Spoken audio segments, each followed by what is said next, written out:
Nous sommes un peuple d'adorateurs, alléluia, et nous devons offrir à Dieu sans cesse un sacrifice de louange et d'adoration lorsque nous nous rassemblons, alléluia, le fruit de nos lèvres qui confessent ton Saint-Nom. Et cela, ça demande que nous soyons, notre vie soit vraiment dans l'huile de Dieu, dans l'Esprit Saint. Et l'Esprit va mettre la louange, un cantique nouveau, chers frères et sœurs, pour que nous puissions l'exprimer, alléluia, devant nos frères et sœurs. Gloire à Dieu. Nous allons ouvrir la Bible dans le livre de Actes au chapitre 9, c'est Actes des Apôtres.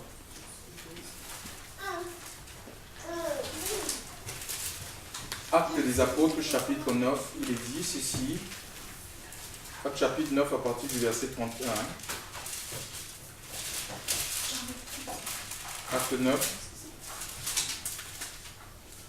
Acte 9 à partir du verset 31 à 35, il est dit les assemblées, donc ça veut dire que les églises, les communautés, le corps des croyants, le corps des rachetés, chers frères et sœurs, ceux qui ont été rachetés par le sang de Christ.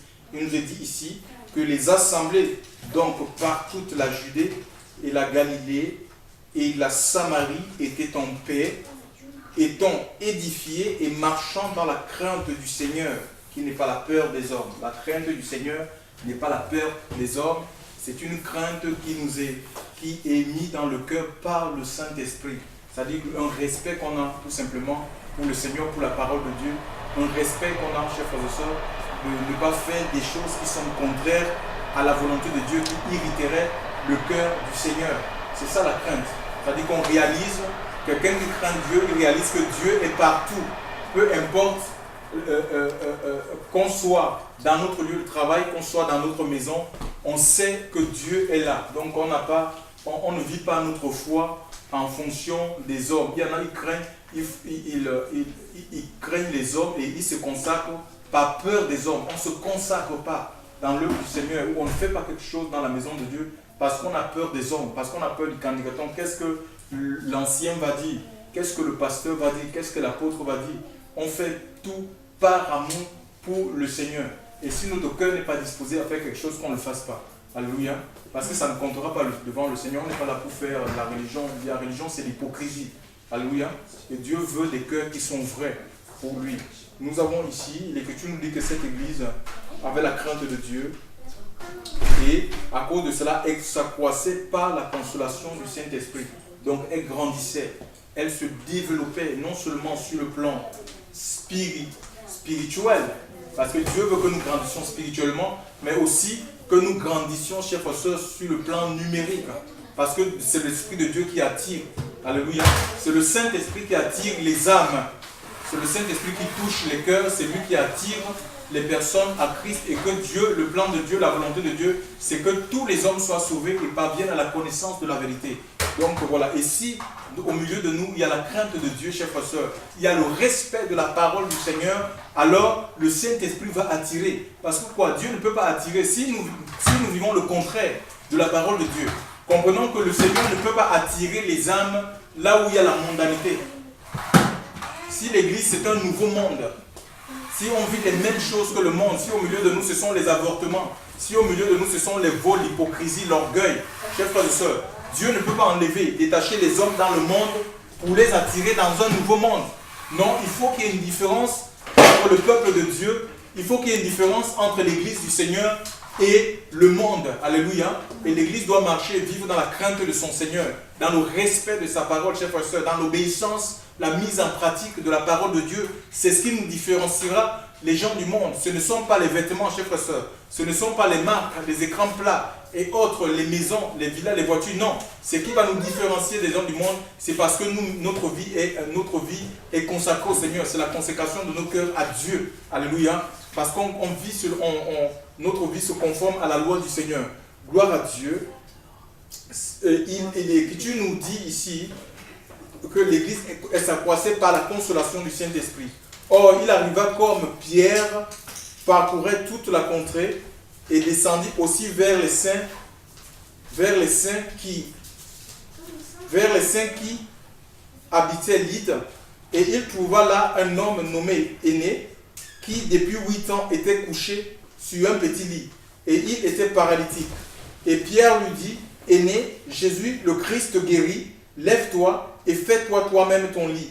Et aussitôt il se leva, et tous ceux qui habitaient l'île et le savant le vit, et ils se tournèrent vers le Seigneur, gloire à Dieu. Nous avons ici l'histoire de l'apôtre Paul. Un apôtre, c'est l'apôtre Pierre, autant pour moi. Un apôtre, c'est quoi? Un apôtre, ça vient du grec apostolos. Apostolos, ça veut dire tout simplement envoyé. C'est quelqu'un qui est envoyé.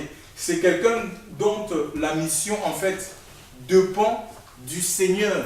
C'est Dieu qui envoie, c'est le Seigneur qui suscite les apôtres. Et il nous est dit dans le livre Éphésiens chapitre 4, au verset 11, que Dieu a donné les uns comme apôtres, les autres comme prophètes, les autres comme pasteurs, évangélistes, docteurs, pour le perfectionnement des saints. Donc, ils ont une mission bien précise, une mission qui est définie par le Seigneur. La mission d'un apôtre, d'un véritable serviteur de Dieu, n'est pas définie par un siège. Nous avons aujourd'hui nos églises avec des sièges sociaux. On te dit que les églises, pour prendre telle décision ou pour rentrer dans le service de Dieu, on te dit qu'il faut attendre que le directeur du siège donne son aval. On n'a jamais vu ça. Celui qui nous donne, nous avons besoin de l'aval du Seigneur. Nous avons besoin, pour servir Dieu, nous avons besoin de l'habilitation, chers frères et sœurs, du Seigneur. Et Jésus va dire dans le livre de Matthieu, au chapitre 23, à partir du verset 10, que n'appelez personne votre directeur. Ce n'est pas sur le plan humain, parce que dans le monde, il y a des sociétés, et quelques-uns parmi nous, nous travaillons dans les sociétés dont nous sommes en droit d'appeler notre directeur. Si nous avons un patron dans la chair, nous l'appelons directeur. Mais sur le plan spirituel, nous n'avons pas besoin d'un directeur, chers frères et sœurs. Nous n'avons pas besoin de nous soumettre à un dictat religieux. Nous n'avons pas besoin, chers frères et sœurs, d'avoir des sièges sociaux, à être dans une communauté où il y a des sièges sociaux et que notre mouvement dépend de la décision des sièges. Non, c'est le Saint-Esprit qui nous donne la direction. C'est l'Esprit, nous recevons nos directives de la part de Dieu. Alors nous pouvons agir, nous pouvons prendre des initiatives. Mais sans directive de la part du Seigneur, du Saint-Esprit, nous n'avons pas le droit de prendre une initiative quelconque, même si c'est le comité, le soi-disant comité évangélique, comité des anciens qui nous le demande. Il nous faut être dans la voie du Seigneur. Gloire à Dieu. Ici, donc, et Dieu donne les missions, chers frères et sœurs. Vous savez, un apôtre, les apôtres que Dieu a suscités, chers frères et sœurs, nous avons leurs missions. Les missions sont claires dans la Bible. Dieu les a dit.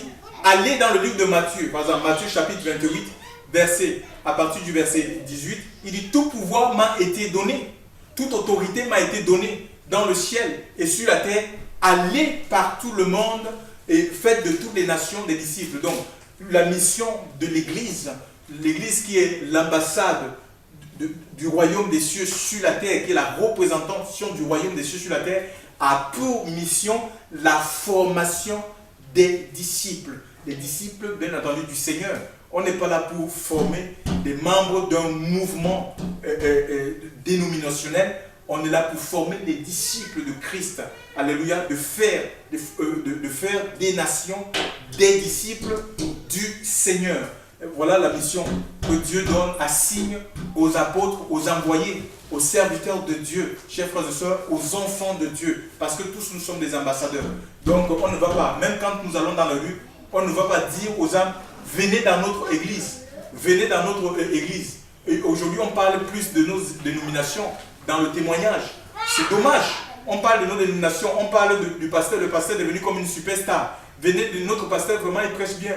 Venez chez lui. Ce n'est pas la solution. Le salut se trouve dans la personne de Christ. Le salut ne se trouve pas dans une organisation. Ce n'est pas en adhérant à un mouvement, à une organisation quelconque, qu'on va rencontrer le salut, chers frères et sœurs. Acte chapitre 4, verset 12 nous dit, car il n'y a de salut en aucun autre, car il n'y a sous le ciel aucun autre nom qui ait été donné parmi les hommes par lequel nous devions être sauvés. Donc le seul nom qui sauve, ce n'est pas le nom du pasteur, ce n'est pas le nom du bishop, ce n'est pas le nom de l'évêque ou de l'envoyé qui sauve, c'est le nom du Seigneur Jésus-Christ. Et il va dire dans le livre de Luc, chapitre 4, au verset à partir du verset 16, l'Écriture nous dit qu'il s'est rendu à Nazareth, chers frères et sœurs, là où il avait été élevé, et il est rentré selon sa coutume dans une synagogue, et il a ouvert, il a déroulé le parchemin, chers frères et sœurs, les tombant sur le prophète Ésaïe, chers frères et sœurs, il dira, c'est sur là d'Ésaïe 61. Ésaïe 60 ou Ésaïe 61? Aidez-moi. Ésaïe 61, oui, voilà. L'Esprit du Seigneur est sur moi parce qu'il m'a oint pour porter de bonnes nouvelles aux pauvres. Il m'a envoyé, chers frères et sœurs, il m'a envoyé pour apporter la délivrance aux captifs, chers frères et sœurs. Apporter la délivrance. Il m'a envoyé. Donc même l'envoi du Seigneur, la mission du Seigneur était commandée par Dieu.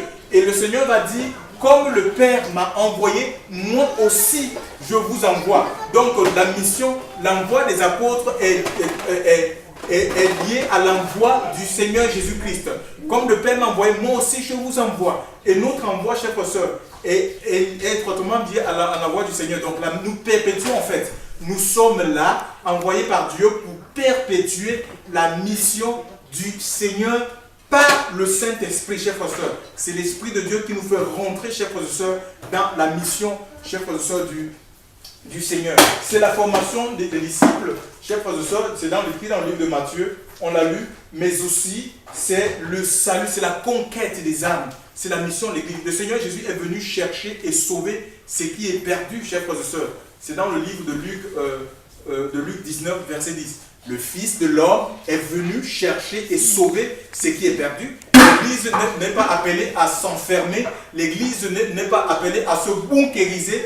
L'Église n'est pas appelée, chers frères et sœurs. L'Église n'est pas appelée, chers frères et sœurs, à vivre en autarcie, chers frères et sœurs. L'Église ne témoigne pas. Pourquoi? Parce qu'elle est sans force. Pourquoi? Parce qu'elle est sans puissance. Pourquoi? Parce qu'il y a le péché qui a pris le dessus sur elle. Elle est faible. Elle est faible à cause du péché. Chers frères et sœurs, l'Église ne peut pas témoigner parce qu'elle s'est corrompue. Elle vit en fait comme le monde. Et comme l'Écriture nous dit que l'iniquité ferme la bouche.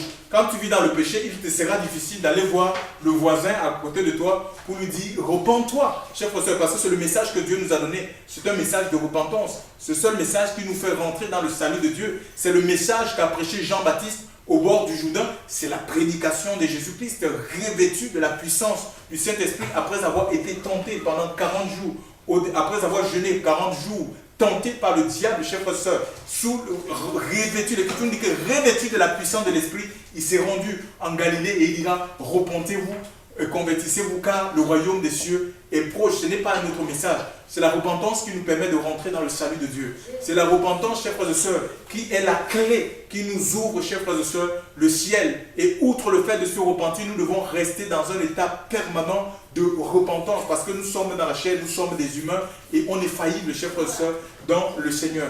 Donc ici, si l'Église s'est corrompue, si l'Église est pourrie par le péché, chers frères et sœurs, si l'Église est sans force, chers frères et sœurs, il sera difficile pour cette Église de se lever pour témoigner. Et pourtant, le Seigneur a donné, il nous donne le Saint-Esprit, chers frères et sœurs, c'est pour témoigner. Ce n'est pas pour se mettre en avant. Dieu ne nous a pas donné l'onction pour qu'on puisse se glorifier devant nos frères et sœurs. C'est pour, chers frères et sœurs, effectivement, c'est pour aller chercher les âmes, chers frères et sœurs, dans le monde. Les gens qui meurent qui sont enfermés, emprisonnés par la drogue, emprisonnés par la pornographie, liés par l'alcoolisme, le démon d'alcoolisme, liés par les démons des jeux, chers frères et sœurs, liés par les casinos. Ces personnes-là, chers frères et sœurs, qui sont liées par toutes sortes de vices et de passions, nous devons aller, chers frères et sœurs, dans le monde, revêtus de l'onction de Dieu, de la puissance de Dieu, comme a fait les apôtres, chers frères et sœurs, au jour de la Bible, pour aller leur annoncer, chers frères et sœurs, la délivrance. Mais aussi, il dira, l'Esprit du Seigneur sur moi pour donner le recouvrement de vue aux aveugles. Le monde est tellement aveuglé par la religion. Et le monde est religieux, chers frères et sœurs. Mais le monde, ils ont besoin de la révélation du Fils de Dieu. Alléluia. Parce que la religion, ce n'est pas la solution au problème du péché. Nous connaissons un serviteur de Dieu comme l'apôtre Paul, qui était vraiment un fervent religieux. Mais dans le livre de Matthieu, dans le livre de Romains, chapitre 7, verset 24, il dira, qui il s'exclamera, qui me délivrera de ce corps de péché? Il dit, grâce soit rendue à Dieu par Jésus-Christ. Donc ça veut dire que la solution, la guérison du péché est liée à l'œuvre, à l'offrande de Christ. Alléluia. C'est lui qui a donné sa vie à Golgotha. Et Jean, chapitre 1, verset 29 dira, c'est lui l'agneau de Dieu qui ôte le péché du monde. Donc le péché c'est comme un manteau et il n'y a que le sang de Jésus pour nous débarrasser de ce manteau, chers frères et sœurs. Alléluia, pour nous libérer du péché, de la pratique du péché. C'est ce que Dieu veut faire. Alléluia.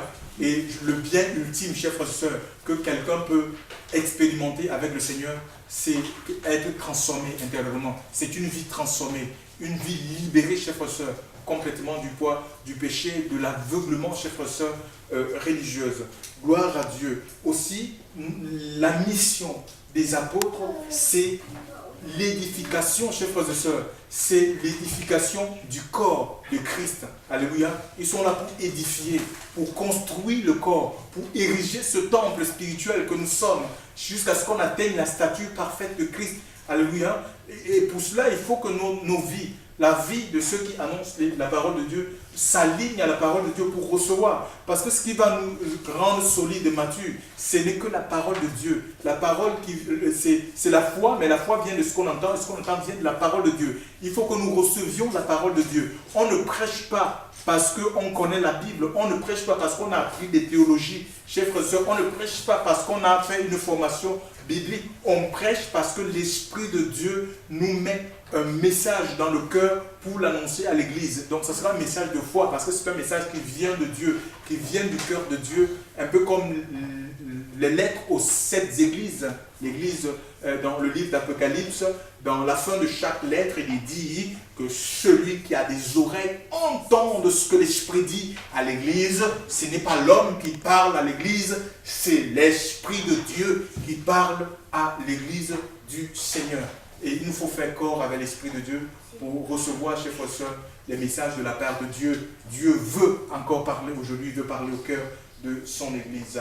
Nous avons aussi la mission de ces apôtres, chers frères et sœurs, c'est le perfectionnement des saints. Alléluia. L'Église doit tendre, on doit perfectionner les saints, on doit amener les saints à maturité, chers frères et sœurs. On doit équiper les saints, l'Église du Seigneur, afin que celle-ci ne soit pas emportée à tout vent de doctrine, à tout vent de philosophie.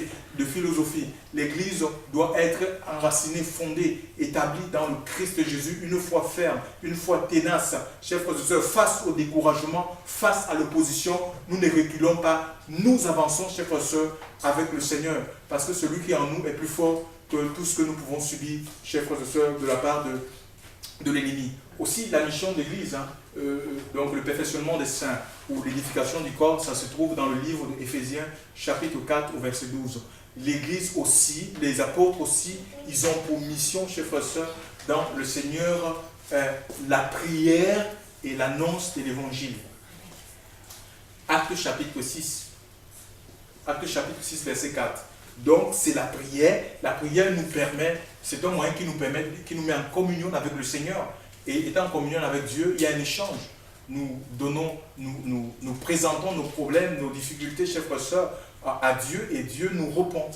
Alléluia. Nous pouvons recevoir des révélations par le biais de la prière pour pouvoir partager ces révélations avec nos frères et sœurs. Et l'annonce de l'Évangile, nous avons, sans oublier le jeûne, chers frères et sœurs. C'est ce à quoi Dieu appelle les hommes de Dieu.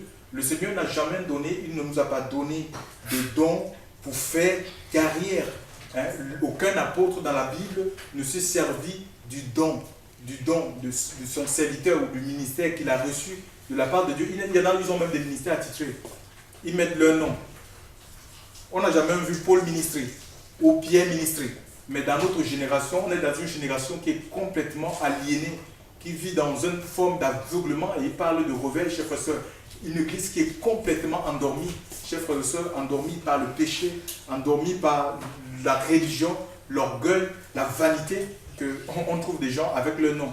C'est eux qui sont dans les affiches. On ne parle même pas du Seigneur, chers frères et sœurs. Aucun les apôtres ne se sont pas servis des ministères dont à des fins carriéristes. On n'a jamais vu ces gens-là, ils n'ont pas exploité la misère, que ce soit la misère spirituelle ou la pauvreté, chers frères et sœurs, matérielle, pour s'enrichir. On n'a jamais vu. Mais regardez un peu nos bâtiments, nos églises. Ce sont des étals. Vous entrez dans une église, vous trouvez des étals. C'est le commerce, tout est bon à vendre. Les livres des hommes de Dieu, on fait même la promotion. Tu arrives dans une église, les messages ne sont même pas Il y en a qui font des séminaires. Le séminaire n'est même pas encore sorti quand on commence à faire la promotion des CD et des DVD. Mais on n'a jamais vu ça dans l'Écriture. Chers frères et sœurs, raison pour laquelle il faut retourner à la parole de Dieu. On est étonné, on est surpris. Pourquoi est-ce que le Saint-Esprit n'agit plus aujourd'hui? Pourquoi il y a beaucoup de malades, chers frères et sœurs, au milieu de l'Église? Pourquoi il y a tant de souffrances? Pourquoi il y a tant de peines, des conflits? Chers frères et sœurs, l'Esprit du Seigneur, c'est l'Esprit de paix. Pourquoi il y a tant de tensions, des conflits, des rivalités, chers frères et sœurs? Parce qu'il ne règne pas tout simplement. Alléluia. Le règne de Dieu, c'est un règne de paix. Et le royaume des cieux, nous dira l'apôtre Paul aux Romains, il dit ce n'est pas le manger, le boire, ce n'est pas tout ce qui tourne autour du corps. Ça veut dire que le message qu'on nous annonce aujourd'hui, le message de prospérité, c'est un message faux, c'est un message qui vient des loges sataniques. Chers frères et sœurs, ça ne vient pas de Dieu. Dieu a donné un message de repentance, tout simplement aux hommes. Et il use de patience, dans le livre de Pierre, 1 Pierre, il use de patience, ne voulant pas qu'aucun périsse, mais que tous parviennent à la connaissance de la vérité. Alléluia. Donc c'est un message de repentance et c'est ce message que l'Église a besoin d'entendre. C'est la repentance nous met, chers frères et sœurs, nous permet d'expérimenter la joie du salut. Alléluia. La repentance nous permet de grandir spirituellement. Chers frères et sœurs, de recevoir l'Esprit, de grandir spirituellement, de maturer dans les choses dans les choses de Dieu. Et l'Église, elle attend la repentance et la sanctification, chers frères et sœurs. Voilà les messages que le Seigneur donne à l'Église. Et la sanctification aussi. Hébreux chapitre 14, verset 12, qui nous dit « Recherchez la paix avec tous et la sanctification sans laquelle personne, nous allons revenir sur ça, personne ne verra le Seigneur. » Chers frères et sœurs, ce n'est pas nos titres. Dieu n'est pas influencé par les titres qu'on peut se donner. Les gens courent après les honneurs. Ils courent après les honneurs. Ils courent après les titres.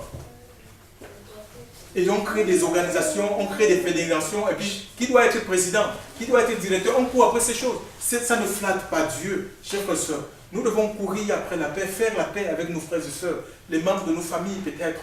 Nous devons faire la paix avec nos frères et sœurs dans le Seigneur et rechercher la sanctification, cette vie de mise à part, chers frères et sœurs, pour Dieu, une consécration, une vie totale de consécration pour le Seigneur. Alléluia. Sans laquelle personne ne verra. C'est la sanctification qui nous met en état de rencontrer le Christ. Ce n'est pas autre chose, chers frères et sœurs. Ce n'est pas autre chose. Ce n'est pas l'activité qu'on peut faire dans notre soi-disant église qui va nous faire rencontrer le Seigneur. C'est parce qu'on s'est préservé de la souillure, chers frères et sœurs. On s'est préservé des souillures du monde. Et c'est ce que Jacques va dire dans son premier chapitre. Que la religion pure et sans tache devant Dieu, Jacques chapitre 1, verset 6, c'est visiter les orphelins et les veuves, c'est-à-dire des gens qui sont affaiblis, des gens qui sont fragiles, c'est des gens qui ont un veuve et un orphelin, c'est quoi? C'est quelqu'un qui a été amputé d'un membre de sa famille. Et nous devons visiter, et le monde aussi vit peut-être un veuvage comme ça. Les gens sont dans la solitude. Hein? On peut être bien, on peut être au milieu d'une masse et vraiment se sentir seul, chers frères et sœurs. Être seul. Et le monde est dans cet état-là. Nous devons aller avec l'évangile de Christ, chers frères et sœurs. Témoigner ces personnes, chers frères et sœurs, que le Seigneur peut être leur consolation. Le Seigneur peut être leur source de paix, leur source de joie. Alléluia. Et que Dieu peut changer. Il peut leur donner quelque chose de nouveau. Il peut les apporter quelque chose de nouveau dans leur vie, une autre perspective, chers frères et sœurs. Gloire à Dieu. Et ici, nous avons aussi les apôtres. En fait, donc c'est le jeu, c'est prier et annoncer l'évangile. Et Dieu aussi appelle les apôtres, chers frères et sœurs. Nous devons aussi prier pour que Dieu puisse susciter dans son église les ouvriers. Donc c'est écrit Matthieu chapitre 9 au verset 38. Quoi. Donc, prier le maître de la moisson afin qu'il pousse les ouvriers dans sa moisson. Donc, c'est l'œuvre de Dieu.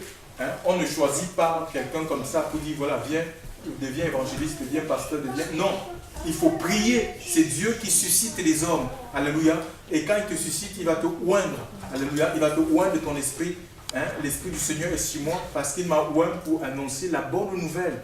Donc, nous avons besoin d'être oint pour annoncer l'évangile de Christ, chers frères et sœurs. Nous avons besoin d'être revêtus, chers frères et sœurs, pour rentrer pour accomplir les œuvres, chers frères et sœurs, que le Seigneur lui-même a précédemment accompli il y a plus de 2013 ans.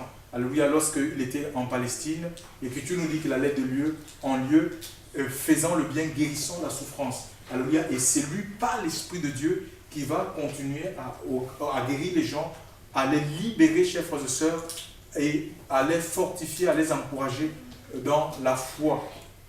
Donc, aucun apôtre, tous ces apôtres, ils sont rentrés dans la mission qui les avait été commandée par le Seigneur, son esprit. Donc, ce n'étaient pas des gens qui étaient liés à des églises locales par des contrats humains. Un peu comme on voit, il y a des pasteurs qui sont en CDD, des pasteurs qui sont en CDI, des pasteurs qui sont en intérim. Ça ne vient pas de Dieu.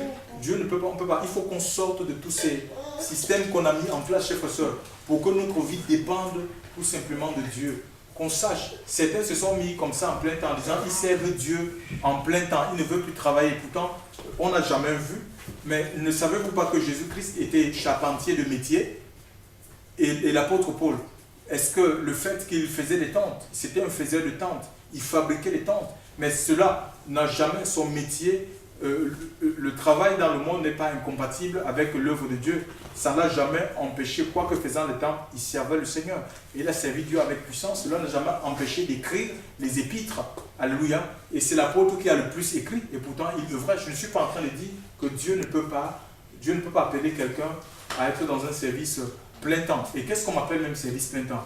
Dieu nous appelle, tous les enfants de Dieu sont appelés à servir Dieu en plein temps. Nous étions des pécheurs en plein temps et Dieu nous appelle maintenant à adorer, à être des adorateurs en plein temps. C'est une vie d'adoration. Ça dit qu'on appartient à Dieu, c'est un cœur qui appartient à Dieu. Qu'on soit chez nous, qu'on soit dans le lieu de travail, qu'on soit dans un bus, un avion, notre cœur est tourné vers le Seigneur. Alléluia. Nous lui appartenons. Alléluia. En plein temps, en toutes circonstances, notre foi n'est pas changeante. Alléluia. Voilà, nous sommes au Seigneur. Nous appartenons à Dieu.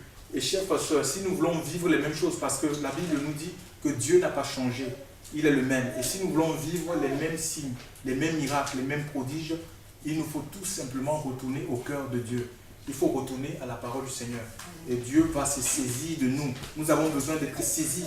On ne peut pas faire des choses à la place de Dieu. On fait des choses qui sont commandées par Dieu. C'est ça. La mission de Christ était commandée par le Seigneur, ainsi que les apôtres. La mission des apôtres était commandée par l'Esprit de Dieu. Et si nous nous référons à ces gens, il faut que nous nous laissions, chers frères et sœurs, guider par l'Esprit de Dieu. Il a donné l'Esprit Saint pour conduire son Église. Il vous conduira dans toute la vérité. Alléluia. L'Esprit ne nous conduit pas dans la religion. L'Esprit ne nous conduit pas dans le monde. Il nous conduit dans la vérité de la parole du Seigneur. Gloire à Dieu. Je reviens donc sur cet apôtre. L'Écriture nous dit que cet homme, il était missionné, chers frères et sœurs, et en pleine mission, chers frères et sœurs, il va arriver dans un village, dans une ville appelée Lyde. Et descendit aussi vers les saints qui habitaient Lyde. Donc les saints, c'est ceux qui vivaient dans la séparation. Et Dieu nous appelle à vivre dans la séparation. À nous séparer de quoi? De l'orgueil. À nous séparer, chers frères et sœurs, de la vanité. À nous séparer de quoi? De la convoitise des yeux. Chers frères et sœurs, la convoitise de la chair. La convoitise des yeux. Tout ce qu'on voit, on a envie. On veut. La chair descend chez soi, les envies d'adultère, on tombe dans l'adultère. Non. On doit se séparer, chers frères et sœurs. Alléluia. Nous ne nous appartenons pas, chers frères et sœurs. Nous devons nous séparer, vivre dans la pureté. Nous devons nous séparer, chers frères et sœurs, de la fornication. Nous devons nous séparer des adultères, de la masturbation, parce que notre corps, en fait, c'est le temple du Saint-Esprit. 1 Corinthiens chapitre 6, verset 19 à 20. Nous ne nous appartenons pas. Notre corps appartient au Seigneur. Alléluia. Nous sommes consacrés à lui. Il dit qu'ils vivaient dans la séparation. Ils étaient séparés. Et c'est la sainteté qui les distinguait des autres habitants de la même ville. Alléluia. Ce n'est pas autre chose que la sainteté. Et la Bible nous dit, il est parti pour les encourager, pour les fortifier. Précédemment, je vous ai dit que l'Église, en fait, dans le verset 31, il nous a dit que l'Église était en paix. En fait, c'est la paix de Dieu. Alléluia. Parce que l'Église, en fait, ne sera jamais en paix. Elle connaîtra les persécutions. Elle connaîtra l'outrage, les injustices, chers frères et sœurs. Elle connaîtra des luttes, et ce n'est pas des luttes et des combats, chers frères et sœurs, qu'il nous faut rentrer dans le royaume des cieux ou dans notre établissement, chers frères et sœurs, dans les promesses que le Seigneur a pour chacune de notre vie. Comprenons que ce n'est pas des luttes, hein, mon frère. Donc il faut tenir ferme. Alléluia, parce que le Seigneur a déjà gagné l'ennemi. Mais toi, tu dois tenir tout simplement la main de Dieu. Le Seigneur combat pour toi. Alléluia. Combat pour toi. Toi, tu te tiens dans le jeûne, dans la prière, chers frères et sœurs, dans la parole de Dieu. Et tu vas voir la victoire de Dieu, chers frères et sœurs, devenir une réalité manifeste dans ta vie. Gloire à Dieu. Et donc, nous avons donc ces gens qui vivaient dans la séparation. Et le Seigneur nous appelle aussi à nous séparer vraiment du monde, des choses du monde, chers frères et sœurs. On ne peut pas être le jour à l'église, la nuit, on est dans, la boîte, dans les boîtes de nuit. C'est impossible. Ça veut dire que notre cœur est partagé, chers frères et sœurs. Et quand le cœur est partagé, le cœur est double, chers frères et sœurs, il sera impossible pour nous d'expérimenter la joie du Seigneur. Chers frères et sœurs, nous allons vivre dans la culpabilité. Pourquoi? Parce qu'on connaît la parole de Dieu. On connaît la vérité. Mais il ne faut pas seulement connaître. Il faut que les œuvres suivent, chers frères et sœurs. Nous ne devons pas faire profession de connaître Dieu et en nous régnant par nos œuvres, en nous régnant par notre comportement, notre attitude. Alléluia. Gloire à Dieu. Donc, ces gens vivaient dans la séparation et Pierre est allé dans cette ville pour encourager, pour fortifier, chers frères et sœurs, pour consoler ses frères et sœurs avec la parole de Dieu. L'Écriture nous dit, et il trouva là un homme dans cette ville, un homme nommé Aîné, qui depuis 8 ans était couché sur un petit lit et il était paralytique. Et Pierre lui dit, Aîné, Jésus-Christ te guérit, lève-toi et fais-toi toi-même ton lit. Donc, chers frères et sœurs, dans cette ville, il a trouvé un homme qui était, comment l'Écriture dit, paralysé, couché. Bon, il n'était pas maître de ses mouvements. Sûrement, il était porté par les autres. Alléluia. Pour se déplacer, pour aller faire ses besoins.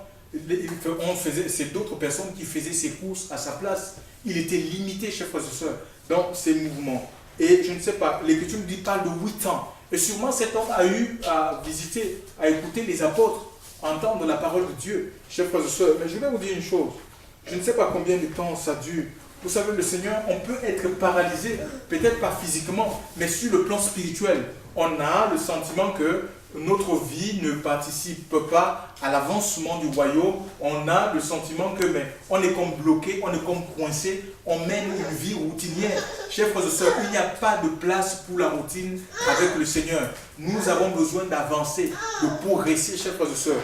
Et l'Écriture va nous dire que cet homme était couché. On peut être paralysé, chers frères et sœurs, par un péché. Chers frères et sœurs, un péché qu'on cache. Et l'Écriture nous dit que celui qui cache ses transgressions, celui qui cache ses péchés, qui pratique les péchés dans le noir, mais montrant une autre image, chers frères et sœurs, ne peut pas prospérer. Tu ne peux pas prospérer spirituellement. Aucune prospérité n'est envisageable pour cette personne.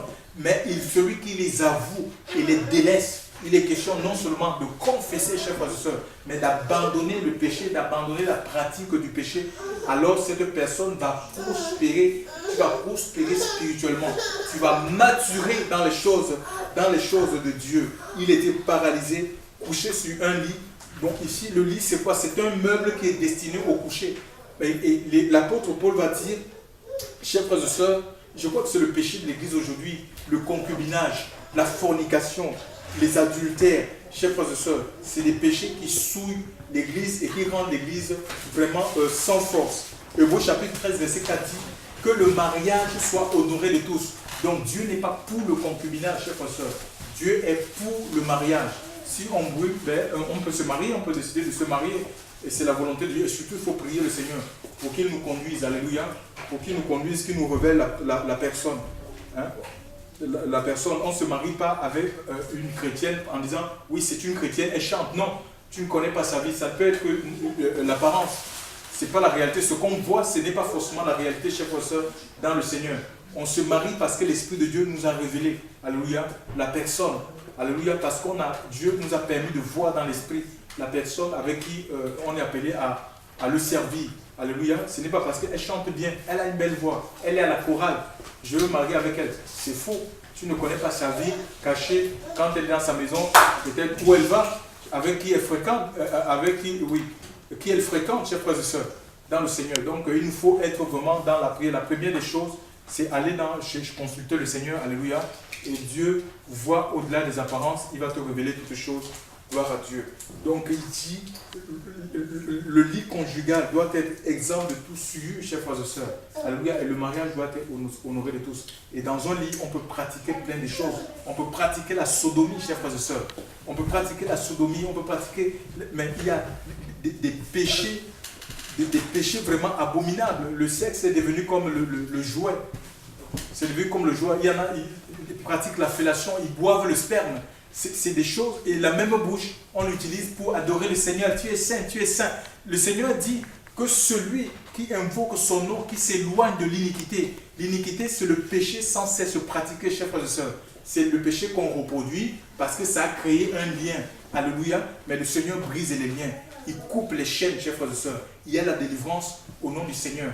Et c'est des choses qui affectent l'Église, qui rendent l'Église sans force, elle est sans puissance. Mais elle va aller témoigner quoi? Si elle vit de telles perversions, il sera impossible, chers frères et sœurs, que cette Église puisse rentrer dans la dynamique de l'Esprit. Mais il faut se repentir, il faut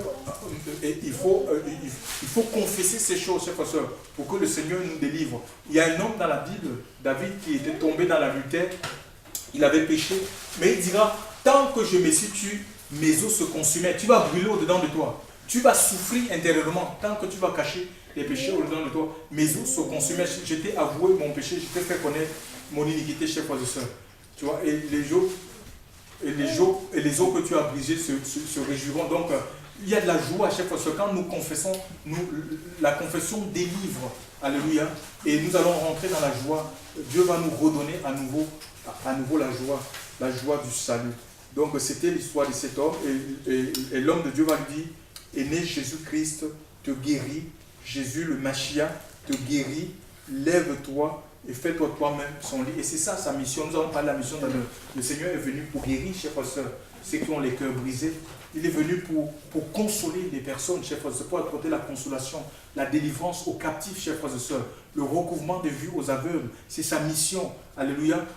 Il est venu pour publier une année de faveur, c'est-à-dire une année de grâce. Et la grâce de Dieu, c'est plus que l'or et l'argent. Les gens pensent que pour être bien, pour être heureux, il faut avoir beaucoup d'or, beaucoup d'argent. C'est très faux. Moi, je dis, en tant qu'enfant de Dieu, tu as tout simplement besoin de la faveur de Dieu. Mon frère, s'il y a la faveur de Dieu dans ta vie, tu ne manqueras de rien. Dieu pourvoira toujours à tes besoins. Tu comprendras même que tu n'as même pas besoin d'avoir beaucoup d'argent, de travailler, d'avoir un gros salaire. Tu ne lutteras pas, tu ne bagarreras pas pour ces choses.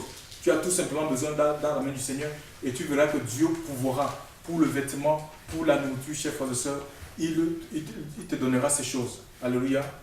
Il te donnera ces choses. Donc il dira, donc une année de faveur, oui. Et l'Écriture nous dit, la Bible va nous dire que lève-toi et fais-toi toi-même ton lit. Donc étant guéri, le Seigneur va lui dire maintenant, lève-toi et fais-toi toi-même. Donc arrange ton lit, mets de l'ordre dans ton lit. Peut-être qu'il y avait du désordre. Et c'est la même chose, quand le Seigneur nous guérit, en fait ce n'est pas pour qu'on continue dans une vie de désordre, dans une vie de débauche, chers frères et sœurs, d'impudicité. Non, c'est pour qu'on mette notre vie en règle, qu'on aligne notre vie à la parole, à sa parole. Alléluia. Qu'on change, c'est ça la conversion. Tu ne peux pas dire que tu t'es repenti et après t'être repenti, tu retournes encore dans les vomis. Chers frères et sœurs, dans les choses que tu as confessées. Non, tu te détournes de ces choses. Tu fais ce que les Hébreux appellent le chou. Tu changes de voie, de direction, d'orientation. C'est ça la repentance. Ce n'est pas un changement de religion. Tu ne quittes pas une religion, une religion traditionnelle pour entrer dans une religion améliorée, une religion reformée. Non, c'est une transformation intérieure, chers frères et sœurs. Et ça va se manifester aussi par un changement extérieur de notre vie. Alléluia, c'est un changement de mentalité, de comportement, de vie. Une vie complètement transformée par le Seigneur. Et le Seigneur veut enlever une église qui se laisse transformer. Dieu n'enlèvera pas une église qui se reforme. Nous n'avons pas besoin d'être une église de nous reformer. Reformons telle chose. Non, c'est une église qui se laisse transformer que le Seigneur enlèvera. Alléluia, une église sans tache, une église sans rides. Les rides, c'est les signes de la vieillesse. Alléluia. C'est les signes de la vieillesse. En fait, une église qui vit dans les routines, avec les anciennes habitudes. Dans les anciennes habitudes, c'est ça. Dieu n'enlèvera pas cette église-là. Une église qui est tachetée qui a des taches de péché un peu partout, les marques de péché un peu partout. Mais le sang de Jésus enlève ces taches-là. Alléluia. Nous devons invoquer le sang de Jésus pour nous laver, pour nous débarrasser de ces taches de péché. Chers frères, une église irrépréhensible, une église qu'on ne peut rien reprocher. Alléluia. Une église qui ne se compromet pas. C'est cette église-là que le Seigneur enlèvera. Et arrange-toi toi-même ton lit. Donc c'est notre responsabilité. Ayant reçu le Christ dans notre vie, dans notre cœur, revêtu de sa puissance, maintenant qu'on mette de l'ordre. C'est ça, le Saint-Esprit nous aide à mettre Dieu pour qu'on puisse les délaisser, chers frères et sœurs. Parce que en fait, le but aussi, c'est qu'on avance. On avance chaque jour avec le Seigneur. Et l'Écriture va nous dire dans le verset 37, et tous ceux qui habitaient l'île et le Saron le virent et ils se tournaient vers le Seigneur. Vous savez, regardez à partir d'un miracle. Dieu a opéré un miracle dans la vie d'une personne et ce miracle-là, le Seigneur est souverain. Il a utilisé ici un miracle pour amener toute une ville, chers frères et sœurs, à la repentance. C'est formidable. Alléluia. Un miracle qui s'est opéré dans la vie d'une personne. Donc c'est important notre témoignage aussi, chers frères et sœurs. Si nous laissons vraiment Dieu travailler notre vie, si on est témoin, je dis que par notre vie, Dieu est capable de toucher notre entourage, chers frères et sœurs, et de les amener au salut. Alléluia. C'est important, chers frères et sœurs. Et parfois, nous, on veut seulement parler. On veut parler, mais les œuvres ne suivent pas, chers frères et sœurs. On veut seulement parler, mais notre vie est complètement en opposition à la parole de Dieu. Laissons Dieu, laissons le Seigneur nous transformer, tout simplement. Alléluia. Laissons nous transformer par le Seigneur. Et peut-être notre vie sera plus parlante que toutes les belles prédications que nous pourrons apporter aux personnes. Que le Seigneur vous bénisse, qu'il vous fortifie, qu'il vous encourage en ce matin, chers frères et sœurs, et qu'il nous aide, chers frères et sœurs, vraiment à chercher continuellement sa face et à nous laisser transformer par lui. C'est lui qui fait l'œuvre. Ce qu'il a commencé, chers frères et sœurs, et que Dieu nous dit qu'il achève. Alléluia. Il le mènera au bout. Il rendra cette œuvre parfaite, chers frères et sœurs. Que son nom soit béni ce matin. Amen.